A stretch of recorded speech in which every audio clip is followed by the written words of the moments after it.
Thanks for joining us tonight. Good to see you. Democrats have called ICE agents everything from slave patrols, kidnappers, and Nazis who are terrorizing communities. So we saw yet another shooting yesterday at an ICE facility.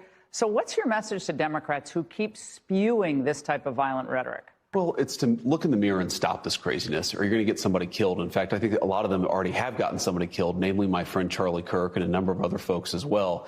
If you look at, it's not just the Democrats, Laura, the media is participating in this. I saw a story on NBC News just a couple of days ago, right before the ICE shooting in Dallas, and they were effectively accusing ICE of mistreating a 5-year-old child. Now, it turned out that story was completely fake, but if you read that headline and you were a crazy person, I could see how that could incite you to violence. So I think in a lot of ways, the Democrats and the media, because they so hate the idea of a real border, are engaging in a kind of blood libel against ICE agents. They're accusing them of engaging in crimes. They're accusing them of being part of the Gestapo. They're actually inciting violence against our law enforcement. They know exactly what they're doing, and now it's time to stop. Now, the shooting of yesterday, it turns out that the people who were killed were actually detainees, not ICE agents. I'm obviously glad that ICE agents weren't killed in that attack, but saddened that these detainees were killed, because though we don't want illegal aliens in our country, we also don't want them being shot at by crazy left-wing terrorists, which is, I think, what happened yesterday in Dallas. So all of this should have the left stepping back and saying, how can we actually contribute to a more reasonable conversation? Yes, we can criticize JD Vance's and Donald Trump's views on immigration, but we're not going to attack the law enforcement with libel and lies. We're going to make this a reasonable policy disagreement.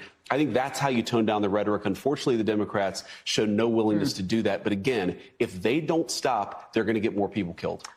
Democrats' rising star, she's described as that, Jasmine Crockett, is one of the many refusing to tone down the rhetoric. Watch this. I am using that language because it is accurate language. When we see them trying to chill speech of jokesters, when we're seeing all of this, that is a playbook out of Hitler.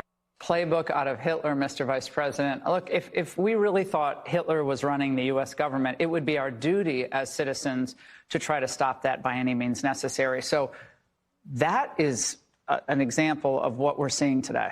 Well, that's exactly right. And a reasonable response to fascism, to Nazism, would be violence, right? So what they're saying effectively is that you should engage in violence because the regime, using Jasmine Crockett's words, are so bad. Look, this is obvious. They're obviously using the kind of rhetoric that turns the dial up to 10. They're trying to make this, they're trying to delegitimize our entire political worldview. But in the process, I think that they're motivating at least some crazy people to go out and commit acts of violence. And again, Laura, I'm a big boy. Criticize my views on immigration policy all you want. Criticize